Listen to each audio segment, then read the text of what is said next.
Good evening, everyone. Welcome back to your own channel Scientia. I hope ਤੁਸੀਂ ਸਾਰੇ ਵਧੀਆ ਹੋਵੋਗੇ ਤੇ ਤੁਹਾਡੀ ਵਧੀਆ ਪ੍ਰੀਪਰੇਸ਼ਨ ਚੱਲ ਰਹੀ ਹੈ। ਜਿਵੇਂ ਕਿ ਤੁਸੀਂ ਜਾਣਦੇ ਹੀ ਹੋ ਆਪਾਂ ਆਪਣੇ ਚੈਨਲ ਤੇ ਸਾਇੰਸ ਦੀ ਪ੍ਰੀਪਰੇਸ਼ਨ ਕਰਦੇ ਹਾਂ ਕੰਪੀਟੀਟਿਵ ਐਗਜ਼ਾਮਸ ਦੇ ਲਈ। ਅਗਰ ਤੁਸੀਂ ਚੈਨਲ ਤੇ ਨਿਊ ਹੋ ਤਾਂ ਚੈਨਲ ਨੂੰ ਸਬਸਕ੍ਰਾਈਬ ਕਰਨਾ ਨਾ ਭੁੱਲਿਓ, ਬੈਲ ਆਈਕਨ ਨੂੰ ਪ੍ਰੈਸ ਕਰ ਲਿਓ ਸੋ ਦੈਟ ਤੁਹਾਨੂੰ ਡੇਲੀ ਦੀ ਅਪਡੇਟ ਮਿਲਦੀਆਂ ਰਹਿਣ।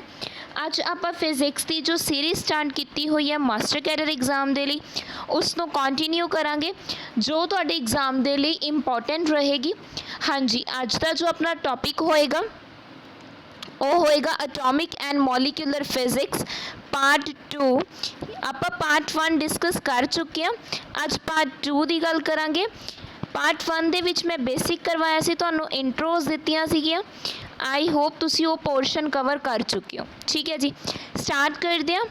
देखो सब तो पहला अगर मैं गल करा लास्ट आपां की कीता सी spectrum of hydrogen, spectrum of hydrogen की कीती सी डिस्कशन कीती सी। क्लीयर।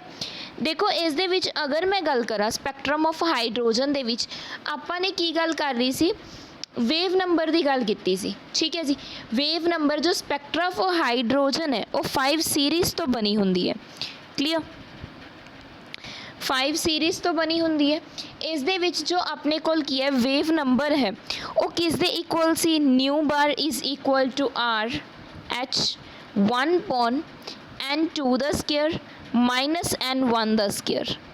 क्लीयर, इस चीज़ की गल की सी आपां। ठीक है जी, हुण आपां इन्हां नूं अगे की करांगे डिस्कस करांगे। सब तो पहला की अपने कोल 5 सीरीज़ दे विचों फर्स्ट की अपने कोल Lyman series. First one is Lyman series. देखो लाइमन सीरीज़ दे विच की है जदों की है कोई भी electron when an electron jumps from any higher orbital, कोई भी हायर ऑर्बिटल टू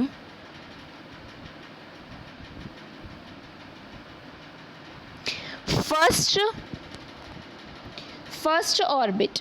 अगर कोई भी इलैक्ट्रॉन हायर ऑर्बिटल दे विचों फर्स्ट दे विच की करदा है फॉल करदा है, फर्स्ट ऑर्बिट दे विच की करदा है फॉल करदा है गिरदा है उस दे विच, तां उसनूं आपां किस सीरीज़ दे विच लवांगे लाइमन सीरीज़ दे विच। इसदा मतलब जो आपां ने फॉर्मूला कीता सी उस दे विच जो n2 दी वैल्यू होगी वो अप टू 1 होगी, मीनस 2 3 4 सो ऑन इस तरह नाल होएगी। क्योंकि जो अपना n1 है वो तो फिक्स हो गया, अपने कोल कितना होएगा 1 होएगा। क्लियर, तो इस नाल अपना जो फॉर्मूला है वो की बन जाएगा अपने कोल nu bar is equal to R then bracket 1 upon की सी अपने कोल n1 the square 1 the square minus 1 upon n2 the square. Clear, यही अपने कोल किस लिए बन गया लाइमन सीरीज़ दे लिए। इत्थे 1 आएगा एंड इस साइड 2। क्लीयर, क्लीयर होया। नैक्सट आप गल करांगे सैकेंड सीरीज़ दे लिए। देखो सैकेंड सीरीज़ की अपने कोल second one is Balmer series. एक होर पॉइंट जो लाइमन सीरीज़ है एक इस दे विच आऊगी अपने कोल this one is ultraviolet region. किस रीजन दे विच आऊगी अल्ट्रा वायलेट रीजन दे विच, ये पॉइंट ध्यान दे विच रखना है। हाँ जी, सैकेंड आप गल कर रहे सी बाल्मर सीरीज़ की। बाल्मर सीरीज़ ये तो याद होनी चाहिए, कई बार MCQs बन जाता है, इंपॉर्टेंट है इसलिए करवा रही हूँ। जो बाल्मर सीरीज़ है इस दे विच जो इलैक्ट्रॉन जंप करेगा, जदों इलैक्ट्रॉन जंप करेगा हायर कोई भी higher orbit to second orbit, higher orbit to second orbit दे विच जदों इलैक्ट्रॉन की करेगा जंप करेगा उसनों की कह दिंदे आ बाल्मर सीरीज़। हुण इत्थों अपने कोल की चीज़ दो चीज़ां क्लीयर हो गई। एक तो अपने कोल n1 की वैल्यू कितनी हो जूगी 2 बाल्मर सीरीज़ दे विच। ठीक है जी, तो n2 की वैल्यू अप टू 2 होगी, 2 तो उपर वालियां जिवें 3 4 up to so on. Clear, and यही अपने कोल किस रीजन दे विच बिलोंग करेगी दिस वन बाल्मर सीरीज़ अपने कोल किस दे विच बिलोंग करूगी विजिबल रीजन दे विच, जिसनों आपां देख सकते हैं विजिबल रीजन। एंड अपने कोल फॉर्मूला की तैयार हो जाऊगा nu bar is equal to R H 1/2 the square -1/n2 the square. Clear, ये किस लिए आ गया अपने को बाल्मर सीरीज़ दे लिए। नैक्सट गल करांगे थर्ड वन। थर्ड है अपने को पास्टन सीरीज़। थर्ड है अपने को पास्टन सीरीज़।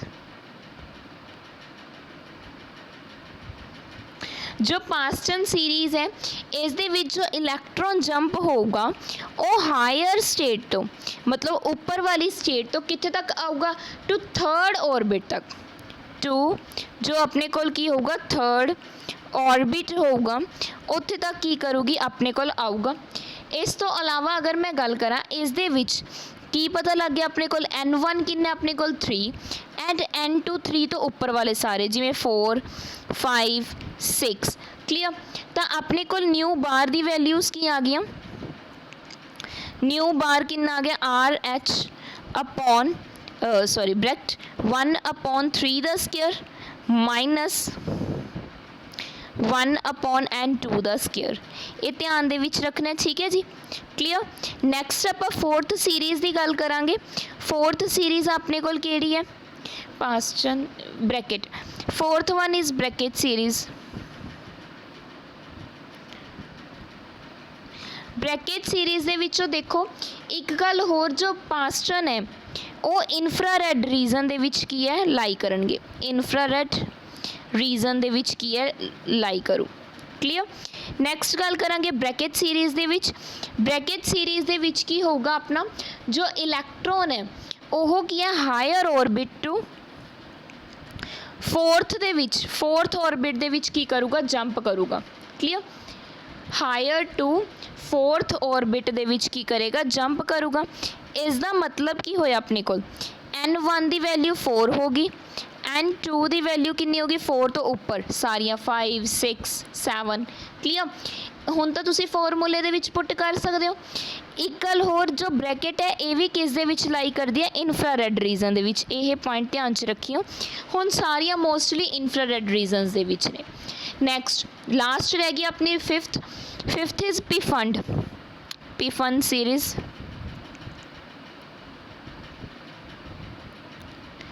इसकी अगर मैं गल करा इस दे विच जो इलैक्ट्रॉन जंप करता है higher state to fifth orbit, जो फिफ्थ ऑर्बिट होंदा उस दे विच, इसका मतलब N1 कितना हो गया अपने को 5 एंड N2 कितना हो गया अपने को 6 7 8 अप टू सो ऑन हो गया।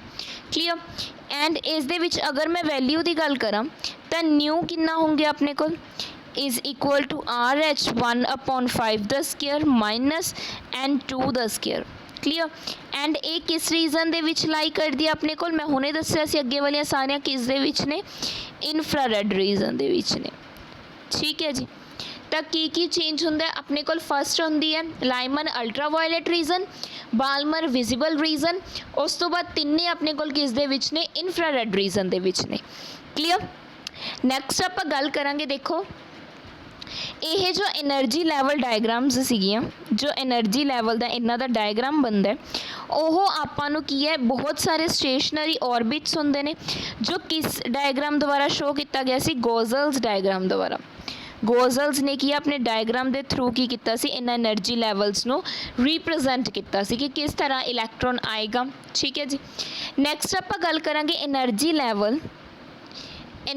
Level diagram of hydrogen atom, energy level diagram of hydrogen atom. ये तो टॉपिक क्लीयर हो जाऊगा। ठीक है जी, पहला अगर मैं गल करा, देखो टोटल एनर्जी की है अपने को nth ऑर्बिटल दी, En किस दे इक्वल सी अपने किया सी -m e दी पावर 4, मैं तुहानू एक करवाया सीगा। ठीक है जी, लास्ट क्लास दे विच। नीचे की होगा 8 epsilon not the square H square upon n the square. Clear, देखो इस दे विच आपां ने वैल्यू वगैरह पुट की है। जो आप वैल्यू पुट करांगे तो अपने को En की वैल्यू कितनी आ जाऊगी सॉल्व करके, -13.6 n square. Most important formula electron volt. Clear. देखो हुण एनर्जी लैवल अगर आप हाइड्रोजन एटम का निकालना है, किसका निकालना है, हाइड्रोजन एटम का, इसका मतलब एन की वैल्यू कितनी होगी 1 पुट कर दो, कितना आ गया -13.6 क्योंकि 1 स्केयर 1 के इक्वल होंगे, कितना आ गया अपने को सेम रह जूगी वैल्यू किसदी अपने को हाइड्रोजन एटम की। क्लीयर। ये किसदी आई अपने को, इसनों की कहांगे ग्राउंड स्टेट, किस की रिप्रजेंट कर रहा है अपने को ground state energy of hydrogen atom जो आप एन नू की लिया 1। हुण देखो एनर्जी एक्साइटेड होंदियां रहनगियां, मीनस एन अपने को की हो सकता है 2 भी हो सकता है, 3 भी हो सकता है, एक्साइटेड लैवल 4 भी हो सकता है। जो एक्साइट कर गई तो इसनों की कह दें एक्साइटेड। तो फस्ट एक्साइटेड स्टेट की होगी अपने को, अगर फस्ट एक्साइटेड स्टेट पूछिए तो फस्ट एक्साइटेड स्टेट कदों होगी जो अपने को एन की वैल्यू कितनी है 2 है।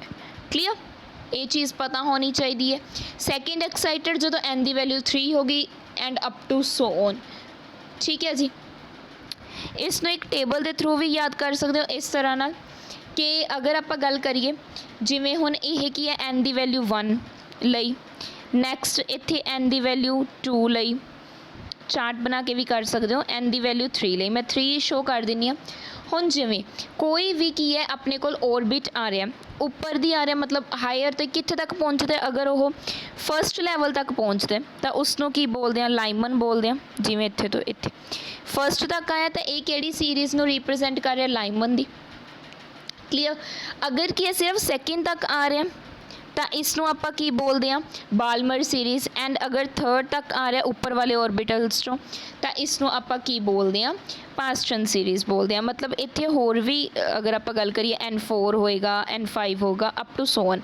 मेन अपना मेरा मतलब की दसना चाहनी हाँ, अगर तो फस्ट ते आ रहा है N1 ते आ रहा तो लाइमन सीरीज़ है, 2 ते आ रहा बालमर, 3 ते आ रहा तो पास्टन सीरीज़ है। क्लीयर। इस वे दे नाल आपां एनर्जी लैवल्स नूं की कर सकते हैं रिप्रजेंट कर सकते हैं।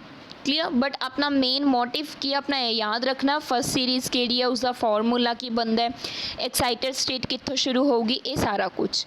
ठीक है जी। क्लीयर। नैक्सट आप टॉपिक करांगे जो इंपॉर्टेंट है and first topic I think syllabus के अकॉर्डिंग इन्होंने दिता होया तो स्पैक्ट्रम वाला सैकेंड थर्ड है तो वो करते हैं Stern Gerlach experiment. Stern Gerlach experiment important है, ध्यान नाल समझियो। ठीक है जी। इस दे विच की है देखो इन्होंने की प्रूफ करना चाहा सी, इन्होंने एग्जिस्टेंस प्रूफ करनी चाहिए सी। ठीक है जी। इन्होंने की है जो स्टर्न एंड गर्लिच दो साइंटिस्ट हैं, इन्होंने की दसिया डिफ्लैक्शन ऑफ एटॉमिक बीम। कहते जो एटॉमिक बीम की डिफ्लैक्शन हुई किसी ना किसी, अगर आप गल करिए एंगल ते लगा लो, डिफ्लैक्शन हुई अपने को किसदी एटॉमिक बीम की, जो की अप्लाई किया सी अपने non uniform magnetic field in the presence of की है non uniform magnetic field. Clear. तो यही आपां की प्रूफ करना चाहते सी, ये प्रूफ करना चाहते सी आपां एग्जिस्टेंस की एग्जिस्ट करते हैं अपने को की electron the spin and it's space quantized clear. यह चीज़ की है आपां प्रूफ करना चाहते सी कि एग्जिस्टेंस करती है इलैक्ट्रॉन की स्पिन, एंगुलर मोमेंटम ते ओदी स्पेस क्वांटाइज्ड। ठीक है जी। इन्होंने प्रूफ करना चाहा सी। इन्होंने की किया देखो एक एक्सपेरीमेंट किया सी, इन्होंने एक ओवन लिया। क्लीयर। इन्होंने की लिया एक ओवन लिया। ठीक है जी। ओवन रखिया, इस दे विच की सी सिल्वर नू यूज़ किया गया। आह जो ओवन है इस दे विच की है ए जी मतलब सिल्वर नू की किया गया यूज़ किया गया सीगा। एक बीम आई सिल्वर एटम तो इत्थों की है बीम निकलन गया। जो आप इसनों हीट करांगे, ओवन का मतलब की है हीट करांगे तो इस दे विचों की है एक बीम रिलीज़ होगी। द बीम जो कित्थों पास होगी, दो स्लिट्स के विचों की होगी अपने को पास हो गया, दो स्लिट्स बना दिया मैं। ठीक है जी। दो स्लिट्स ने, ਇਹ S1 ਐਂਡ S2 ਸਲਿਟਸ ਨੇ। ਇਹਨਾਂ ਦੇ ਵਿੱਚੋਂ ਕੀ ਕਰੂਗੀ, ਪਾਸ ਕਰੂਗੀ। ਜਦੋਂ ਇਹਨਾਂ ਦੇ ਵਿੱਚੋਂ ਪਾਸ ਕਰੂਗੀ ਤਾਂ ਅੱਗੇ ਇਹਨਾਂ ਦੇ ਵਿੱਚੋਂ ਕੀ ਹੈ, ਹੋਮੋਜੀਨੀਅਸ ਕੀ ਆਪਾਂ ਨੇ ਮੈਗਨੈਟਿਕ ਫੀਲਡ ਕੀ ਕਰਵਾਇਆ ਹੋਇਆ, ਅਪਲਾਈ ਕਰਵਾਇਆ ਹੋਇਆ। ਹੋਮੋਜੀਨੀਅਸ ਮੈਗਨੈਟਿਕ ਫੀਲਡ ਦਿੱਤਾ ਹੋਇਆ। ਦੇਖੋ ਅਗਰ ਮੈਂ ਗੱਲ ਕਰਾਂ ਇਹ ਕਿ ਆਪਣੇ ਕੋਲ north and south pole, magnet ਦੇ ਦੋ ਪੋਲ ਹੁੰਦੇ ਆ, north and south. Magnetic field ਦੇ ਵਿੱਚ ਜਦੋਂ ਪਾਸ ਕਰਵਾਇਆ ਗਿਆ ਜੋ ਸਪੈਸ਼ਲੀ ਡਿਜ਼ਾਈਨ ਇਲੈਕਟ੍ਰੋਮੈਗਨੇਟਸ ਨੇ, ਤਾਂ ਆਪਾਂ ਨੇ ਕੀ ਦੇਖਿਆ, ਇੱਕ ਸਕਰੀਨ ਰੱਖੀ ਹੈ, ਸੌਰੀ ਸਾਹਮਣੇ ਕੀ ਰੱਖੀ ਹੋਈ ਸੀ, ਇੱਕ ਸਕਰੀਨ ਰੱਖੀ ਹੋਈ ਸੀ। ਤਾਂ ਇਹਨਾਂ ਨੇ ਕੀ ਦੇਖਿਆ ਕਿ ਜਦੋਂ ਇਲੈਕਟ੍ਰੋਮੈਗਨੇਟ ਦੇ ਵਿੱਚੋਂ ਜਦੋਂ ਇਹ ਕੀ ਹੈ ਓਵਨ ਦੇ ਵਿੱਚੋਂ ਲਾਈਟ ਜਾ ਰਹੀ ਹੈ, ਇੱਕ ਤਾਂ ਡਾਇਰੈਕਟ ਚਲੀ ਗਈ, ਕੁਝ ਐਂਗਲ 'ਤੇ ਚਲੀ ਗਈ, ਇਸ ਤਰ੍ਹਾਂ ਨਾਲ ਕੀ ਹੈ ਬੈਂਟ ਹੋ ਗਈ। ਤਾਂ 3 ਪੁਆਇੰਟ 'ਤੇ ਚਲੀ ਗਈ ਆ P ਹੈ, ਦੈਨ P1 ਐਂਡ P2। ਇਸ ਤਰ੍ਹਾਂ ਨਾਲ ਕੀ ਹੈ ਇਹ ਐਂਗਲ 'ਤੇ ਮੁੜ ਗਈ ਜਦੋਂ ਕਿ ਆਪਾਂ ਨੇ ਹੋਮੋਜੀਨੀਅਸ ਮੈਗਨੈਟਿਕ ਫੀਲਡ ਕੀ ਹੈ ਅਪਲਾਈ ਕਰਵਾਇਆ ਹੋਇਆ। ਕਲੀਅਰ। ਤਾਂ ਇਹਨਾਂ ਨੇ ਕੀ ਦੱਸਿਆ, ਕਹਿੰਦੇ ਜਦੋਂ ਕੀ ਹੈ ਕਰੰਟ ਇਨ ਦਾ ਇਲੈਕਟ੍ਰੋਮੈਗਨੇਟ ਸਵਿਚ ਆਫ, ਇਲੈਕਟ੍ਰੋਮੈਗਨੇਟ ਦਾ ਸਵਿਚ ਕੀ ਹੈ ਆਫ ਕੀਤਾ ਹੋਇਆ ਸੀ। ਕਲੀਅਰ, ਮਤਲਬ ਕਰੰਟ ਫਲੋ ਨਹੀਂ ਕਰ ਰਿਹਾ ਸੀ। ਤਾਂ ਉਹਦਾ ਮਤਲਬ ਕੀ ਹੈ, ਤਾਂ ਬੀਮ ਕਿੱਥੇ ਸਟਰਾਈਕ ਕਰ ਰਹੀ ਸੀ, ਆਪਣੇ ਕੋਲ ਆ ਜੋ ਪੁਆਇੰਟ ਆਪਣੇ ਕੋਲ P ਹੈ, ਇਸ P ਪੁਆਇੰਟ 'ਤੇ ਕੀ ਕਰ ਰਹੀ ਸੀ, ਸਟਰਾਈਕ ਕਰ ਰਹੀ ਸੀ। ਠੀਕ ਹੈ ਜੀ। ਆਪਾਂ ਨੇ ਕੀ ਲਿਆ, ਮਤਲਬ ਸਕਰੀਨ 'ਤੇ ਪਤਾ ਚੱਲ ਗਿਆ। ਬਟ ਜਦੋਂ ਹੀ ਕਰੰਟ ਔਨ ਕਰਤਾ, ਜਦੋਂ ਹੀ ਕਰੰਟ ਕੀ ਕਰਤਾ, ਔਨ ਕਰਤਾ, ਉਹ ਕੀ ਹੋ ਗਈ, ਸਪਰੈਡ ਹੋਣੀ ਸ਼ੁਰੂ ਹੋ ਗਈ। ਇੱਥੋਂ ਜੋ ਲਾਈਟ ਜਾਏਗੀ ਉਹ ਕੀ ਹੋ ਗਈ, ਸਪਰੈਡ ਹੋਣੀ ਸ਼ੁਰੂ ਹੋ ਗਈ। 2 ਪੁਆਇੰਟਸ 'ਤੇ ਪਹੁੰਚ ਗਈ ਉਹ, P1 ਐਂਡ P2 2 ਪੁਆਇੰਟਸ 'ਤੇ ਸਪਰੈਡ ਹੋ ਗਈ। ਜਿਨ੍ਹਾਂ ਦੀ ਅਗਰ ਮੈਂ ਇਹ ਗੱਲ ਕਰਾਂ, ਜੋ ਇਹ ਟ੍ਰੇਸਿਸ ਸੀ P1 ਅਤੇ P2, ਇਹਨਾਂ ਦੀ ਇੰਟੈਂਸਿਟੀ ਕੀ ਸੀ, ਇਕੁਅਲ ਇੰਟੈਂਸਿਟੀ ਦੇ ਸੀ। ਆਈ ਹੋਪ ਤੁਹਾਨੂੰ ਕਲੀਅਰ ਹੋ ਗਿਆ। ਜਦੋਂ ਤੱਕ ਕਰੰਟ ਕੀ ਹੈ ਆਫ ਸੀ, ਕਰੰਟ ਇਲੈਕਟ੍ਰੋਮੈਗਨੇਟ ਦਾ ਸਵਿਚ ਆਫ ਸੀ, ਫਿਰ ਤਾਂ ਸਿੱਧਾ P 'ਤੇ ਗਈ, ਡਾਇਰੈਕਟ ਗਈ। ਜਦੋਂ ਮੈंने ਔਨ ਕਰਤਾ ਤਾਂ ਇਹ 2 ਪੁਆਇੰਟਸ 'ਤੇ ਚਲੀ ਗਈ, P1 ਐਂਡ P2 'ਤੇ, ਮਤਲਬ ਉਹ ਕੀ ਹੋ ਗਈ, ਸਪਰੈਡ ਹੋਣੀ ਸ਼ੁਰੂ ਹੋ ਗਈ। ਠੀਕ ਹੈ ਜੀ। ਤਾਂ ਹਰੇਕ ਜੋ ਸਿਲਵਰ ਐਟਮ ਹੈ, ਜੋ ਸਿਲਵਰ ਐਟਮ ਸੀਗਾ, ਕਿਉਂਕਿ ਈਚ ਸਿਲਵਰ ਐਟਮ, ਕਿਉਂਕਿ ਆਪਾਂ ਨੇ ਓਵਨ ਦੇ ਵਿੱਚ ਕੀ ਰੱਖਿਆ ਸੀ, ਸਿਲਵਰ ਐਟਮ ਰੱਖਿਆ ਸੀ। ਹਰੇਕ ਜਿਹੜਾ ਸਿਲਵਰ ਐਟਮ ਹੈ ਕਹਿੰਦੇ ਉਹ ਕੀ ਪੋਜੈਸ ਕਰ ਰਿਹਾ ਸੀ, 2 ਸਪਿਨਸ ਪੋਜੈਸ ਕਰ ਰਿਹਾ ਸੀ। ਠੀਕ ਹੈ ਜੀ। ਕੀ ਪੋਜੈਸ ਕਰ ਰਿਹਾ ਸੀ, 2 ਸਪਿਨ। ਜਾਂ ਤਾਂ ਉਹ ਕਲੋਕਵਾਈਜ਼ ਹੋ ਸਕਦੀ ਸੀ ਹਾਫ, ਜਾਂ ਉਹ ਐਂਟੀ ਕਲੋਕਵਾਈਜ਼ ਹੋ ਸਕਦੀ ਸੀ, ਮੀਨਸ ਮਾਈਨਸ ਹਾਫ ਹੋ ਸਕਦੀ ਸੀ। ਠੀਕ ਹੈ ਜੀ। ਇਸ ਤਰ੍ਹਾਂ ਨਾਲ 2 ਹੋ ਸਕਦੀਆਂ ਸੀ। ਤਾਂ 2 ਕੀ ਹੈ, ਬੀਮ ਜਦੋਂ ਵੀ ਨੋਨ ਹੋਮੋਜੀਨੀਅਸ ਮੈਗਨੈਟਿਕ ਫੀਲਡ ਦੇ ਵਿੱਚੋਂ ਪਾਸ ਹੋਣਗੀਆਂ ਤਾਂ ਉਸ ਦੀਆਂ ਕੀ ਹੈ 2 ਸਪਿਨ ਹੋਣਗੇ, ਇੱਕ clockwise, second one is anti clockwise. Clear. ਇਹਦੇ ਨਾਲ ਕੀ ਹੈ ਆਪਾਂ ਨੇ ਮਤਲਬ ਇਹ ਸਟਰਨ ਗਰਲਿਚ ਦੇ ਜੋ ਆਪਾਂ ਨੂੰ ਐਕਸਪੈਰੀਮੈਂਟ ਸੀ ਉੱਥੋਂ ਪਤਾ ਚੱਲਿਆ ਸੀ। ਠੀਕ ਹੈ ਜੀ। ਕਲੀਅਰ ਹੋਇਆ। ਆਈ ਹੋਪ ਤੁਹਾਨੂੰ ਇਹ ਚੀਜ਼ ਕਲੀਅਰ ਹੋ ਗਈ। ਹੁਣ ਇਸ ਦੀ ਕੁਆਂਟਮ ਥਿਊਰੀ ਕੀ ਸੀ ਆਪਣੇ ਕੋਲ, ਕਿ ਜੋ ਆਪਣੇ ਕੋਲ ਮੈਗਨੈਟਿਕ ਮੂਵਮੈਂਟ ਹੁੰਦਾ ਮਿਊ ਨਾਲ, ਜਿਸ ਨੂੰ ਆਪਾਂ ਰਿਪਰੈਜ਼ੈਂਟ ਕਰਦੇ ਹਾਂ ਮਿਊ ਜੇ, ਉਹ ਕਿਸ ਦੇ ਇਕੁਅਲ ਹੁੰਦਾ, minus ਮਿਊ B G under route ਜੇ ਪਲੱਸ 1। ਇਹ ਹੁੰਦਾ ਆਪਣੇ ਕੋਲ। ਕਲੀਅਰ।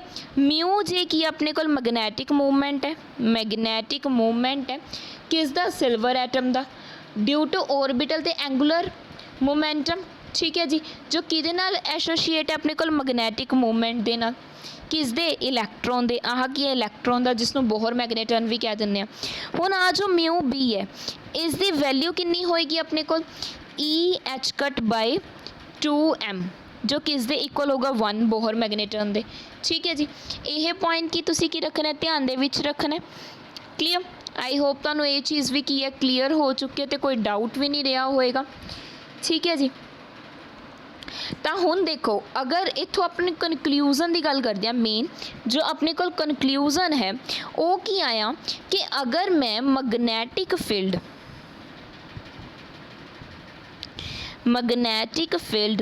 यूनिफॉर्म है, ठीक है जी, या यूनिफॉर्म या मैगनैटिक फील्ड की अपने को 0 है, तो अपने को देखो की हो गया, कर्ल बी जो मैगनैटिक फील्ड है, curl B by curl Z 0 हो गया। इसका मतलब की हो गया जेड की हो गया 0। इसका मतलब कोई भी डिस्प्लेसमेंट नहीं होगी, कोई भी डिस्प्लेसमेंट नहीं होगी किसदी, जो मैगनेट्स अलोंग Z एक्सिस ने, जो Z एक्सिस दे अलोंग मैगनेट्स ने, उन्होंने दे विचकार कोई भी डिस्प्लेसमेंट नहीं होगी। ठीक है जी।